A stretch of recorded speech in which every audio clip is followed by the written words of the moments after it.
It's a few words. The title, Exclusive Devotion to Srila Prabhupada, and you can say, and his teachings is not fanaticism. And there's a very specific reason for that title. The highest perfection of devotional service is exhibited when one sees everything in reference to Lord Govinda, to Lord Krishna. In fact, the highly elevated devotee never sees anything unrelated to Govinda. And in the Chaitanya Bhagavat, it is stated in Madhya Lila that the Mahabhagavat, Chaitanya Chaitamrita, the Mahabhagavat is the advanced devotee, certainly sees everything mobile and immobile, but he does not exactly see their forms. Rather, everywhere he immediately sees manifest the form of the Supreme Lord. So even in this material world, pure devotee doesn't see materially manifested things. Rather, he sees Govinda in everything. Prabhupada explains when he sees a tree or a human being, the devotee sees him in relationship with Govinda, Adi Purusham, Govinda, the original source of everything. And in Srila Prabhupada, we found ourselves in the company and association of such a pure devotee. So,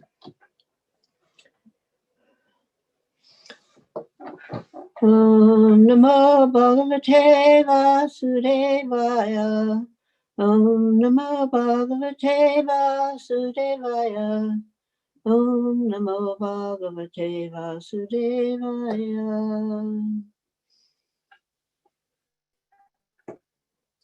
So, Srila Prabhupada was empowered by Lord Krishna to do what no other spiritual master had done, and that is spreading the message of Lord Chaitanya Mahaprabhu, the Sankirtan movement, worldwide.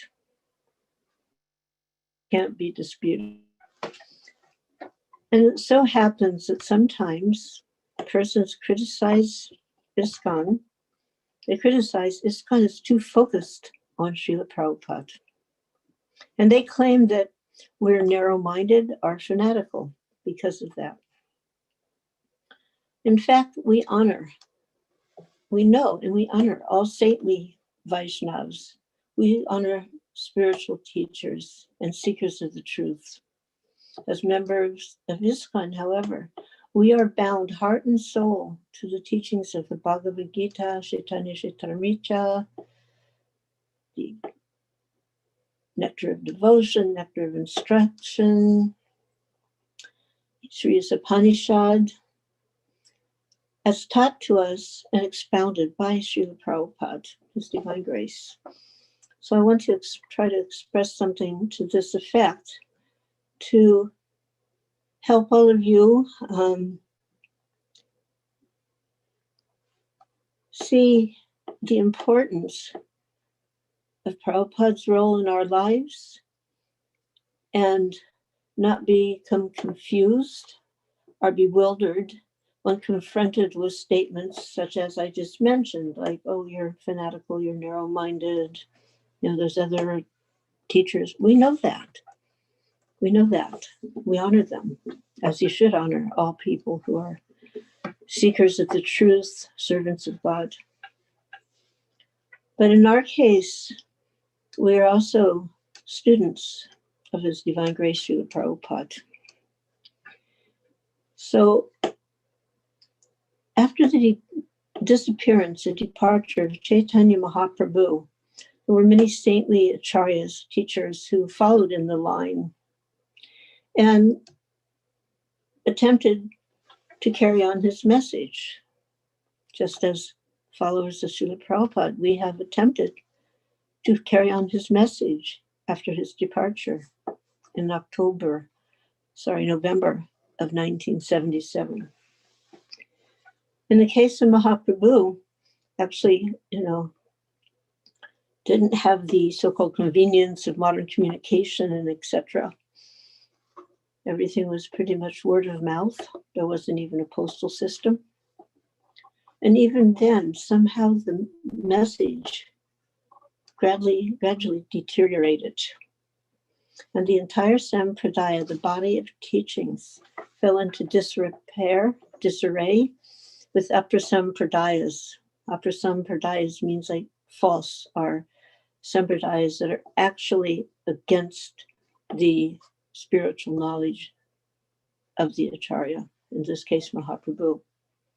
So there were concocted philosophical deviations and rituals in his name. And eventually the Vaishnavas became completely ignored and rejected by the respected public. And the message of Mahaprabhu, as he taught, was lost. So Srila Bhakti Vinod Thakur appeared in this world in the early 1800s, about, I think, in the 1830s. And by divine guidance, he was a seeker of the truth. And in that effort, in that endeavor, as a young boy, seeking for the truth. His family was not Vaishnavas. They were worshippers of Chandi, of Durga. And they were fairly wealthy people.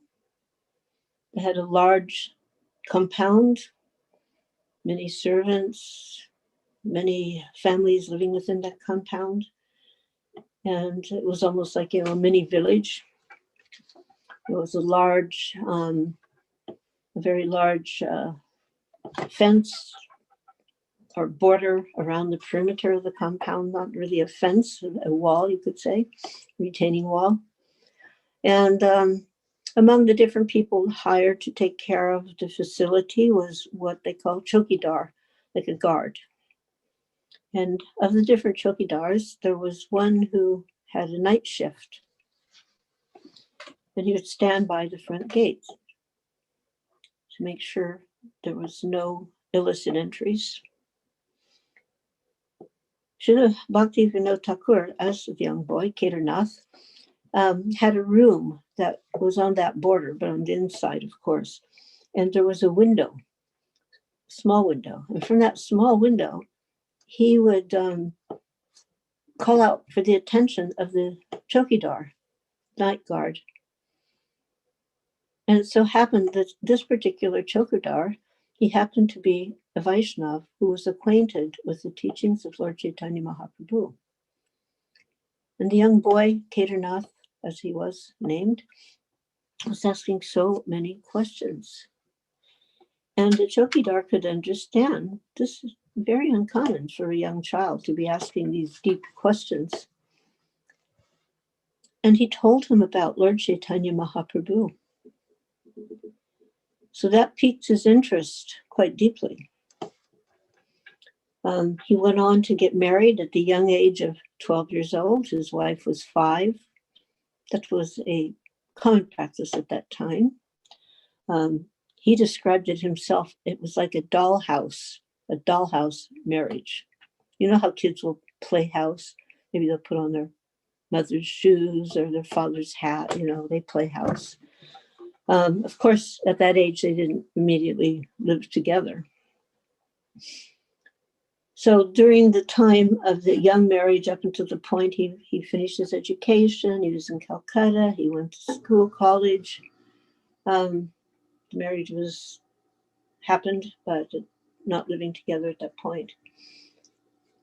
And he was meeting many illustrious persons at the time, philosophers, poets, writers, others, seekers of the truth. And he remembered what he had heard from that chokidar. And he started searching out for the Chaitanya Chaitamrita. And in spite of 8 years of inquiry and endeavor, in the whole of Bengal, he was unable to secure a copy of the Chaitanya Charitamrita, which is the most important biographical work on the philosophy and life of Sri Chaitanya. Couldn't find anything. And then in 1868, which was 28 years prior to the birth of our Srila Prabhupada, he was given a manuscript. He was given a copy of the Chaitanya Charitamrita by someone who had heard about his search. So he made it his life mission to expose the bogus followers and restore the message of Mahaprabhu to its rightful purity and respect.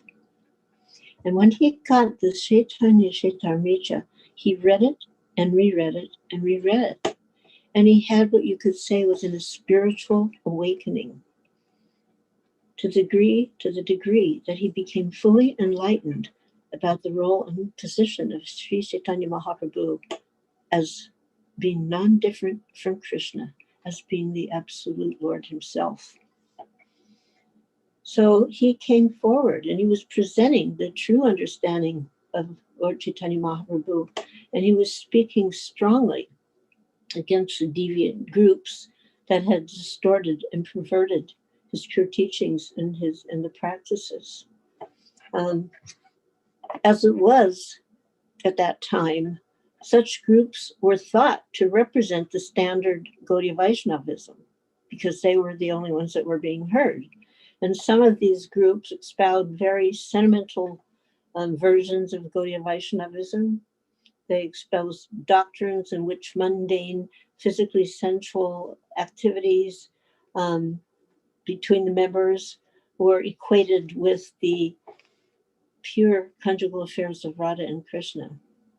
In other words, they were engaging in illicit sexual activities. Some of them mixed Islam with Gaudiya Vaishnavism. Some of them smoked ganja. They took advantage of sentimental people for material gain. They practiced dark tantric rituals. All of this in the name of pure doctrine of Chaitanya Mahaprabhu. And this is what the innocent public was being exposed to. And this is what Srila Bhaktivinoda Thakur was up against. What to speak of the British, whose goal in life, now that they'd conquered India, was to conquer their mentality and take away any of their religious faith and practice and beliefs. If you ever read any of the articles written by some of the British invaders at that time, it's astounding. They have minus zero respect for the Vedic culture and for the pure and simple lives of the people of India at that time. They were determined to break them and to bring them in conformity to the British, what they considered the ideal role model. So Bhaktivinoda took, although he was, by then, he was a family man, married, had 7 children, he looked for a profession that he could feel was an honest profession, and he determined to become a teacher initially. But eventually he was called into the service, of a government service, actually, by the British.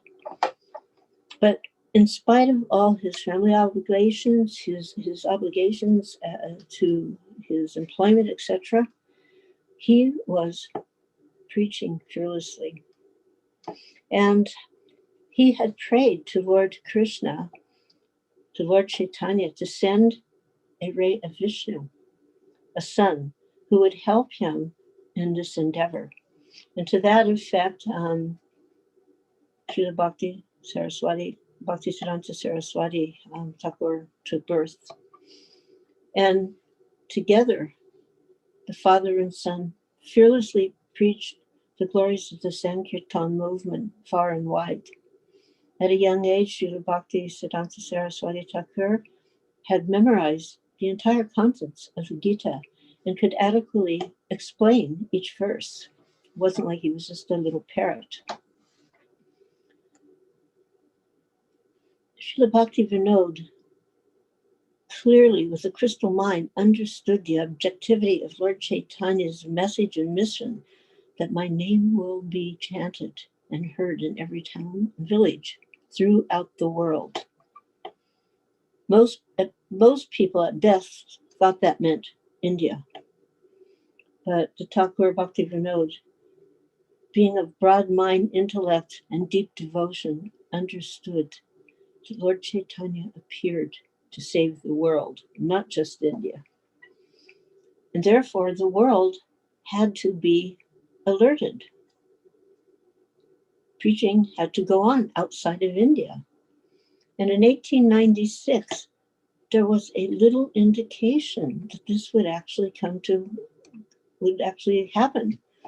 A small book was written by Bhaktivinoda Thakur called The Life and Precepts of Chaitanya Mahaprabhu, and it made its way outside the borders of India into countries like England and Canada, thus expanding the possibility of spreading the Lord's teachings all over the world, as he himself predicted and desired. In 1896, the same year as that book, it was a small book, Life and Precepts of Chaitanya Mahaprabhu, exited the borders of India into England and Canada. In that same year, Srila Prabhupada, our Srila Prabhupada, A.C. Bhaktivedanta Swami Prabhupada, was born. So it was into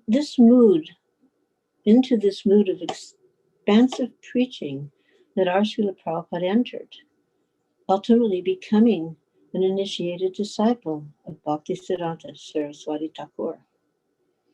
So as such, A.C. Bhaktivedanta Swami Prabhupada is not just another name, art picture in the line of disciplic succession, because he accomplished something that no other previous acharya had ever done by spreading the message of Lord Chaitanya's Sankirtan mission worldwide.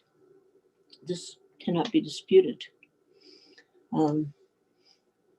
In the material world, they have all kinds of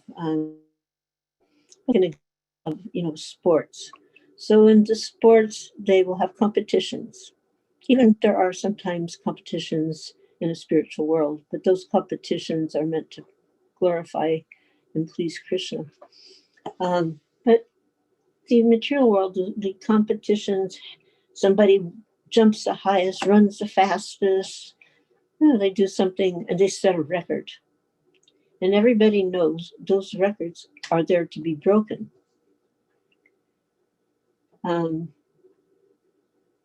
But in total dedication to the order of his Guru, Prabhupada fulfilled the mandate of Lord Chaitanya by spreading Krishna consciousness all over the world. So no one else can make that distinction. It's a record that cannot be broken. We can say a standalone record. So in the Antya Lila of the Chaitanya Chaitamrita, it is expressed how the fundamental religious system of Kali is chanting the holy names of Krishna, specifically the Hare Krishna Mahamantra. And it teaches that no one can successfully preach the Sankirtan movement without being specifically empowered by the Lord. Such a person is known as Shaktavesh Avatar, means specifically empowered by the Lord to fulfill a particular mission.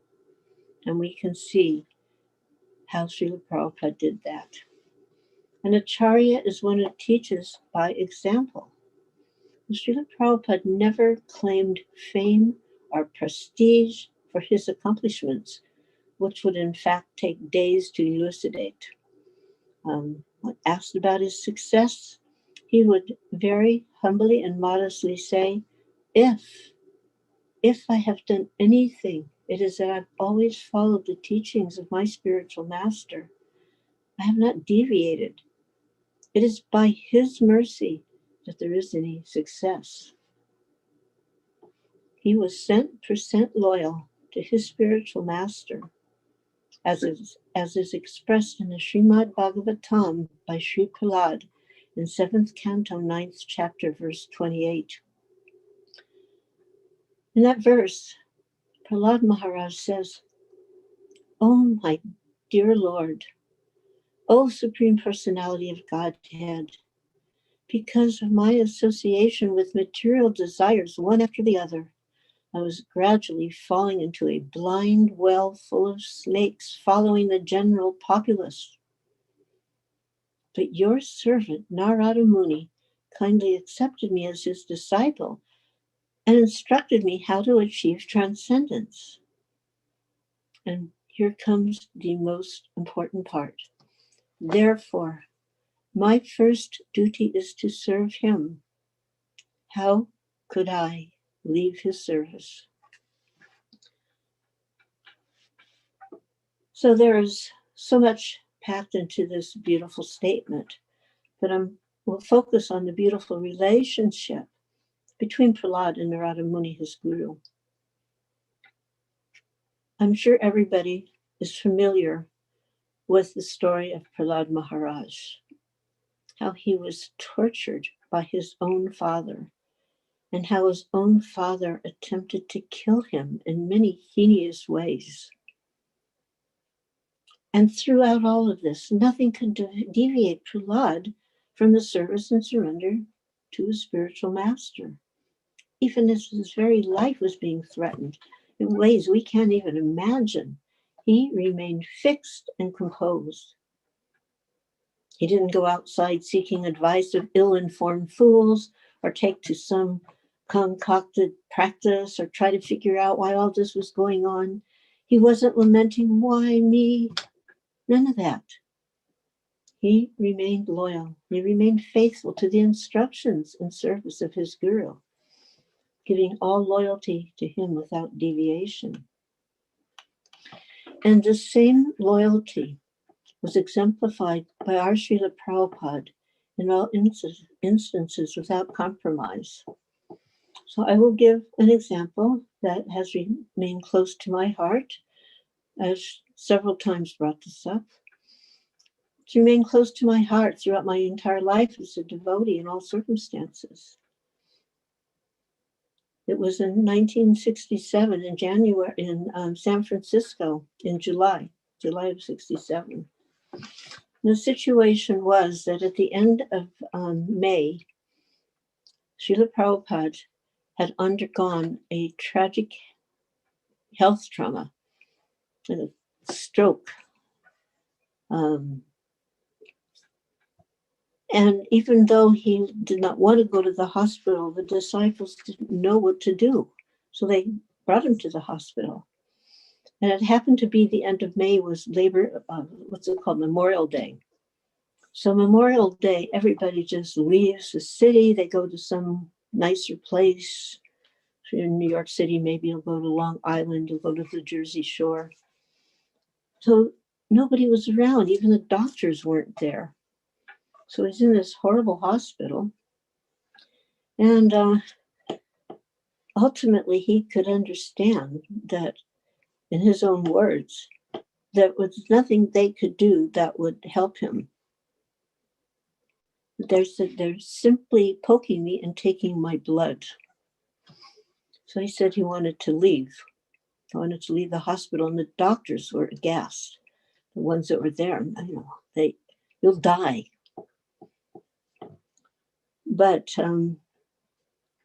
one of the devotees, Gargamuni, he understood, my spiritual master wants to get out of here, so it's my duty to help him. And he took one of those white coats, you know how the people in the hospital will have like white coat on. Sometimes it's blue, but in those days it was always white. He put on one of those coats over his clothes, and he took one of those beds on wheel, and he went to Prabhupada's room, and he helped him to the bed, and then walked out of the hospital where there was a taxi waiting, and they left. The devotees had thought that perhaps if they got him a place on the Jersey Shore where there would be lots of fresh sea air and sunlight, that would be conducive to recovery. Unfortunately, what happened, it was bad weather. Foggy, dreary, cold, windy, was just not at all conducive for recovery. So then he came to California. In those days, New York and San Francisco were the only centers at that point. And we, the San Francisco devotees, had found a little cottage on the Pacific Ocean in Marin County at a little place called Stinson Beach. Stinson Beach was across the Golden Gate Bridge from San Francisco, and you had to go down this winding Highway 1, which on one side was flanked by severely steep cliffs, dropping straight down thousands of feet to the ocean, and finally it came down, and there was this little town. During that time, during that period, the first Rath Yatra in America occurred. And Srila Prabhupada was so unwell, he was not able to attend, even though he was so close. But actually, the next day, we brought Jagannath, Subhadra, and Baladev to Stinson Beach to meet Prabhupada. But after that, he let the devotees know that he wanted to come back to San Francisco, and he had something very important to tell us. So our little temple, and at that time, we were just a handful of devotees.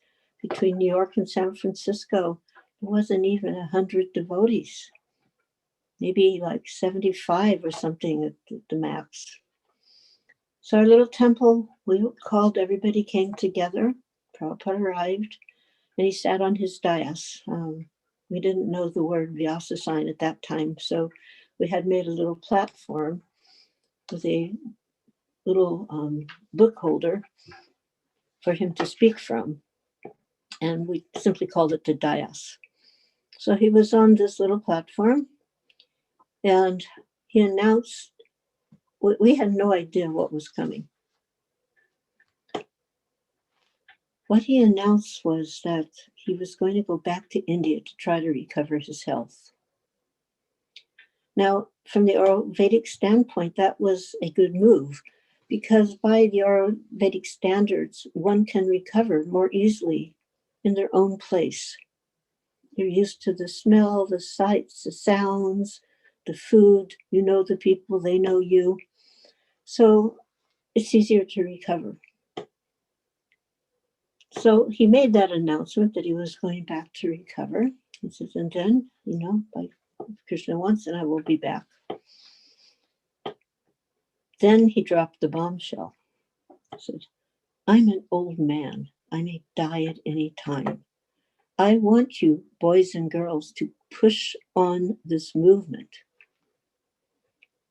Now, at the time, honestly, we weren't thinking in terms of a movement, certainly not an international, worldwide movement.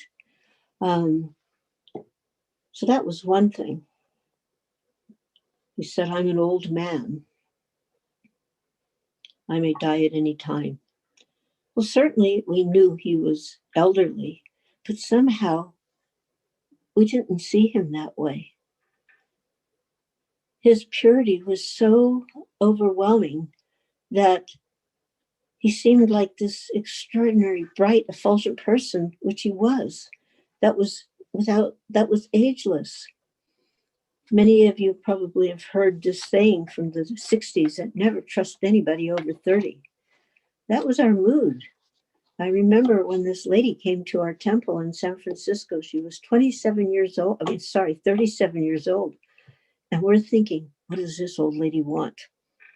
So we had that kind of a mindset. But we never saw Prabhupada as the old man. He would refer to himself as old, but we didn't see him that way at all. He didn't speak like an old man that we had been used to. And he was so energetic. So he said, I'm an old man. I may die at any time. I want you boys and girls to push on this movement.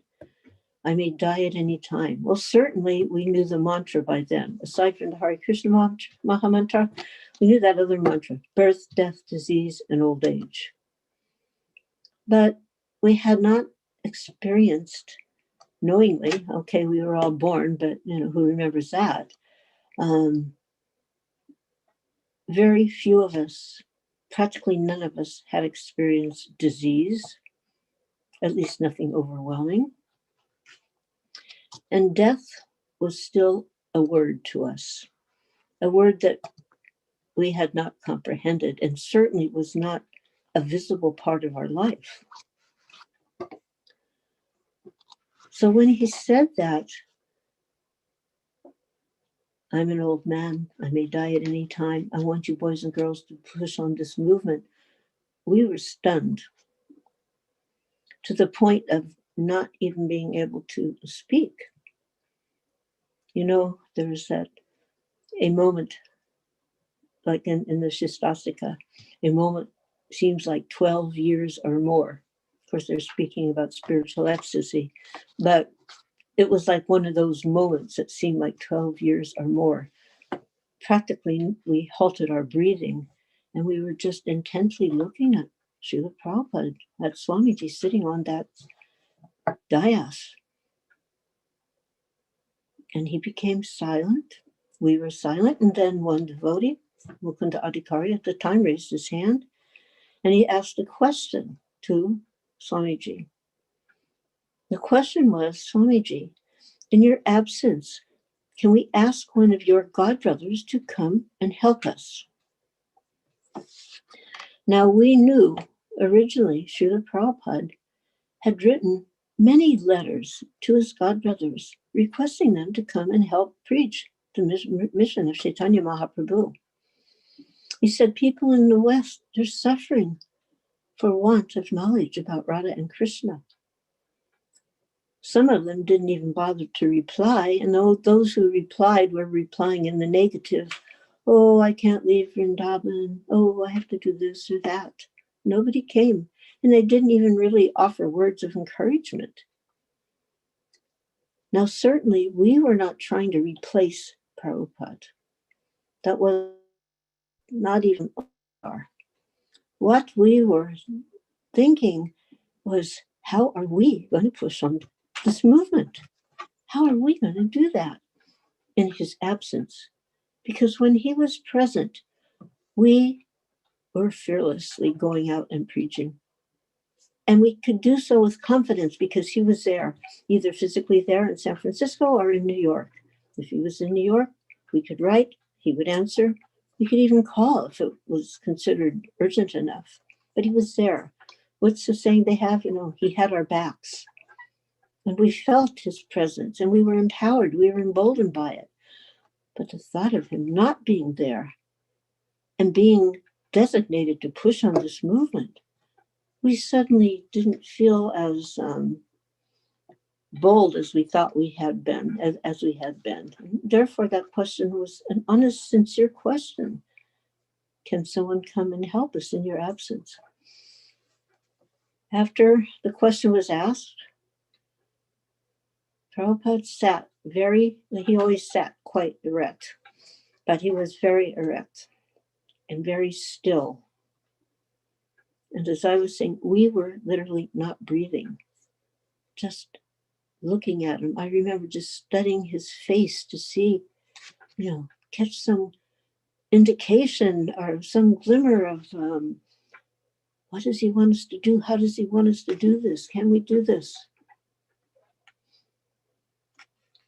So when he broke the silence by speaking in a very low voice, he said, my spiritual master was not an ordinary man. He saved me. There was no personal agenda, no pride. He was giving full credit and loyalty to Srila Bhakti Siddhanta Saraswati Thakur. And he went on to express if even one person were to come and change even one word of what I have taught you, the whole thing will be spoiled. He was protecting us, and he was protecting his fledgling ISKCON in our early stages of infancy. ISKCON wasn't even 1 year old at that time. ISKCON was incorporated in 66, July of 66. And in San Francisco, just, I don't know if we'd actually gotten incorporated, but it was around that time. So very new, the whole thing. Now you might consider, is it fanatical for a parent to hold tightly to the hand of a young child when crossing a dangerous street? And of course not, it's their duty. One should not become a guru. Bhagavatam, one should not become a guru if they cannot save their dependents from repeated birth and death. So Srila Prabhupada saw how his godbrothers had ignored his early attempts to work cooperatively with them to help spread Krishna consciousness. And he also heard the criticisms. They were saying, oh, Swami Maharaj had left India for America, associating with the Malachas. And now that there was some success, their interest would not be to help, but it would be rather to gain control by interfering. Prabhupada could understand this. He could understand what we could not. And later incidents proved this to be a fact. So he continued to instruct us. Everything I have to teach you is in these books. These books were the first canto of Srimad Bhagavatam in 3 parts. Carefully brought over on the Jaladuta by Srila Prabhupada. And asserting that he was an old man who may die at any time, I've already mentioned how we never saw him as an old man. Like one time in Los Angeles, where his room was on a flight of stairs up on the 2nd floor, coming back from a walk, a couple of the devotees ran ahead, literally ran up the stairs to open the door.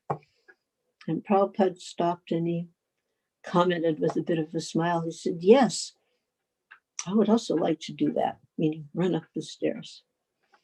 But, the body is preventing. It said, but this desire to act like that is the symptom of the soul. So in the same way, he was further instructing us, I want you boys and girls to push on this movement. He was literally leaving the future of the Hare Krishna movement of ISKCON in the hands of children who could barely understand what was happening then, let alone what was to happen in the future. He was protecting us and ISKCON from outside influences, negative influences. And he was inspiring faith. He taught us by his own example of faithfulness and purity. And he built faith through strong lectures, his honesty, his transparency, his loving care and guidance. There were no scandals surrounding his character. He embodied faith in a world of cheating and disappointment. So faith inspires gratitude and obligation. That's what's experienced through service. So when you accept something from your guru, a debt is formed. And what is the most valuable thing the guru will give to his disciple is transcendental knowledge. So we're obliged to reciprocate. And that reciprocation means to follow the instructions of the spiritual master. And that is actually the real meaning of Guru Dakshin. Sometimes when there's initiation, the newly initiated devotees will go out, hold out their cloth and ask for Dakshin, Guru Dakshin, and people give some coins or some dollars, and they'll take that and offer it to the guru, which is appropriate. It's an appropriate thing to do, meaning everything that I have belongs to my guru. But the real Guru Dakshin is to follow the instructions of the spiritual master. And Prabhupada's instructions to us would help push on this movement. Just like his breaking the, setting a record that cannot be broken by spreading Krishna consciousness all over the world. Standalone. It's a standalone record, you could say. So this order, I want you boys and girls to push on this movement. It's a standalone order. It wasn't just something for that moment, that time. It's for all time. That we must always, as members of ISKCON, as followers of His Divine Grace, Srila Prabhupada, help push on this movement. And what did Srila Prabhupada want? He wanted us to become pure lovers of Krishna. And to attain that love, we must follow his instructions, not someone else's. Following his instructions as they were given is not sentimental. It's essential for us. Satisfaction of the Guru is the secret advancement in spiritual life. As I mentioned, how Srila Prabhupada was so incredibly humble. He would say, I'm not a great devotee. My only qualification is my 100% faith in my spiritual master. But it was this loyalty that was Srila Prabhupada's source of power to pioneer and spread the Sankirtan movement. And for us to be effective as his followers, we must develop our own faith and imbibe his teachings and bolster faith in Srila Prabhupada by representing him effectively. Again, that means following his instructions, not someone else's. The current spiritual masters, at this point, there's only 2 who are not direct disciples of Srila Prabhupada, but that is going to become the norm soon enough. So the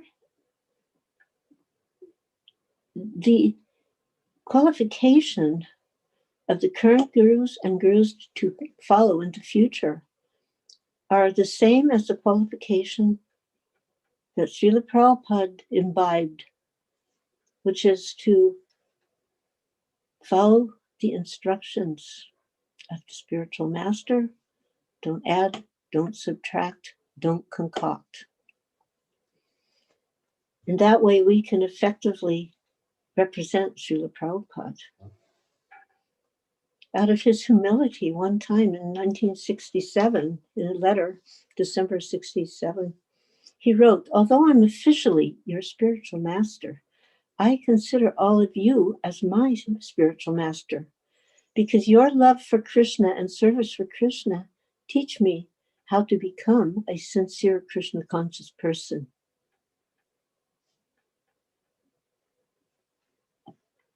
This is not poetic words. This is the heart of Srila Prabhupada speaking. It's actually our very good fortune to be counted on as his disciples, his grand disciples, and followers into the future. And it's our duty to remain loyal to his teachings and legacy so we may proudly cherish the future of ISKCON. Just a few years ago, in 2016, we had worldwide celebrations of the 50th year of ISKCON. All over the world, there were wonderful celebrations occurring, and I had the good fortune to attend several of them. Now, some of you on this, I was going to say in the room, but in this call, you might be around for the 100th year Jubilee.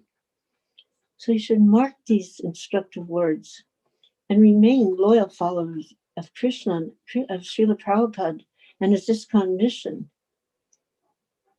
Srila Prabhupada said, this is wanted.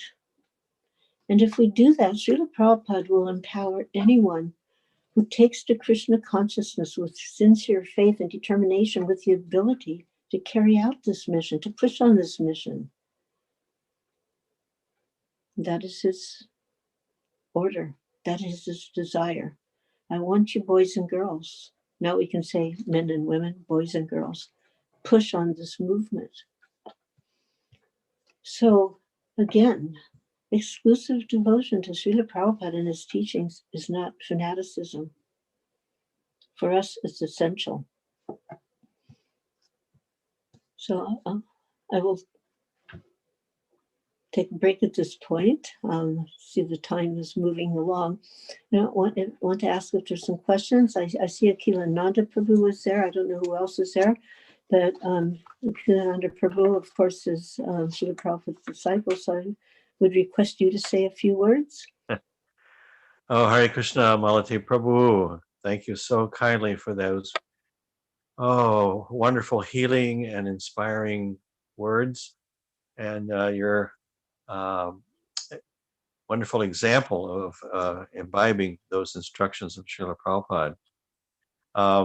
Just at the moment that you were saying about how Prabhupada told about not bringing someone over, the sound went a little funny. And I wondered if you could just tell that story again when they asked Prabhupada, should someone come? Can we? Yeah, he asked, can we invite someone to come? Yeah, can you say that to again? Help us. You know. And what did he say? He didn't reply immediately. He became very, very grave, deeply silent. Like I said, it was a moment like 12 years or more, you know, from Shastastika.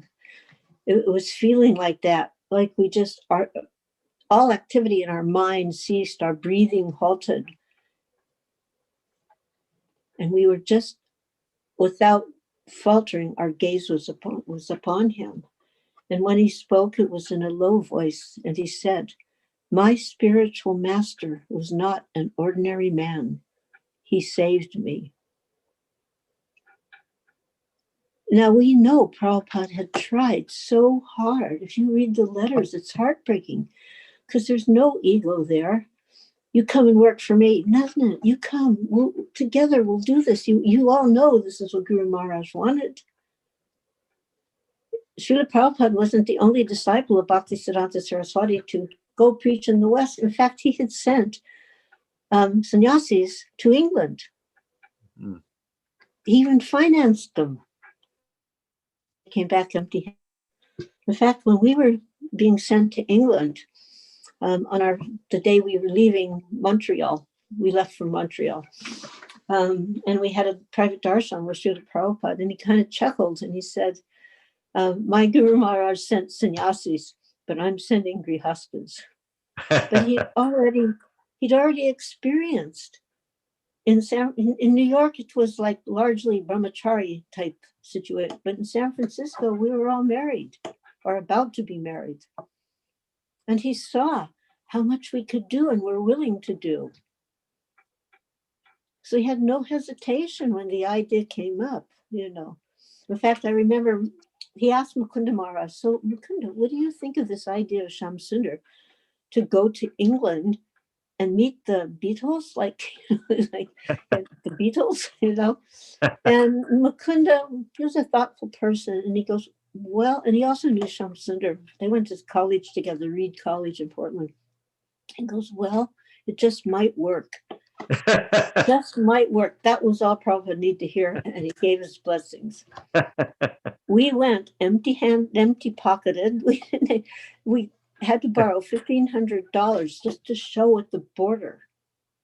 Yeah. Because they wouldn't let us in if we had no means of support, right? Oh. So we borrowed that from Prabhupada from the book fund. And one by one, we came in, 2 by 2, married couple, you know. Would send them, we got as far as Hoek van Holland, which when from there you take a ferry across. So we went, in my case, 3 by 3, because I had a little daughter. She was 6 weeks old. She'd just been born. So we got over first, and then we sent the money back, wired it back, and then the next 2 came, and then the next 2, and then we're sending the money back to Prabhupada, and it got lost. Oh. And Shamsundar was devastated because it was his idea, because he knew he couldn't go empty-handed, which was basically our situation.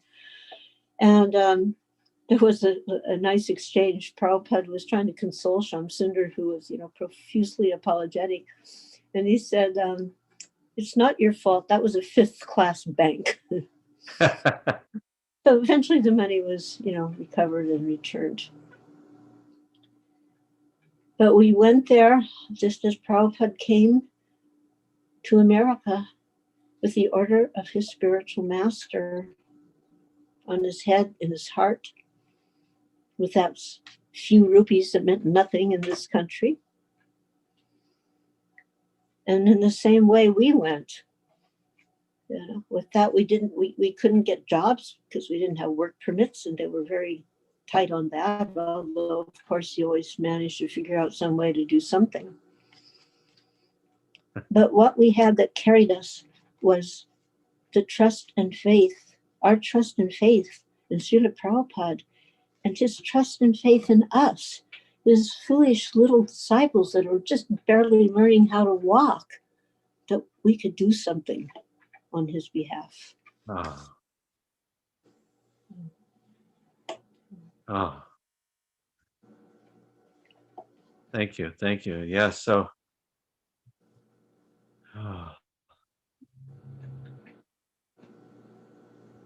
so we should also consider how no one else could have taken, or we don't want anyone else, and they couldn't be taking Prabhupada's place, just like he saved us.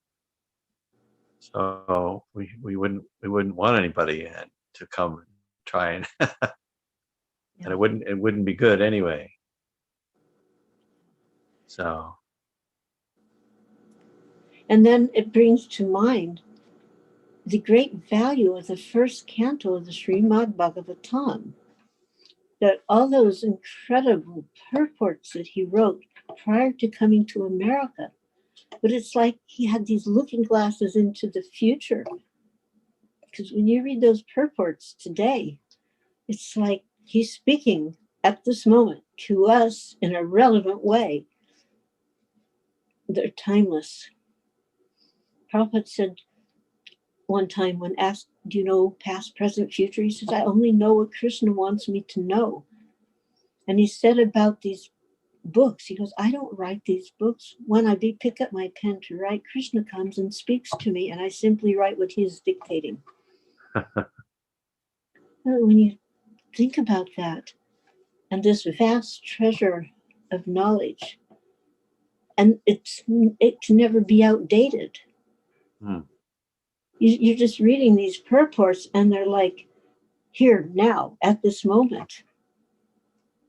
That's the timelessness of the message of the Bhagavatam, and that Prabhupada was able to convey that to everyone through his purports. Hey.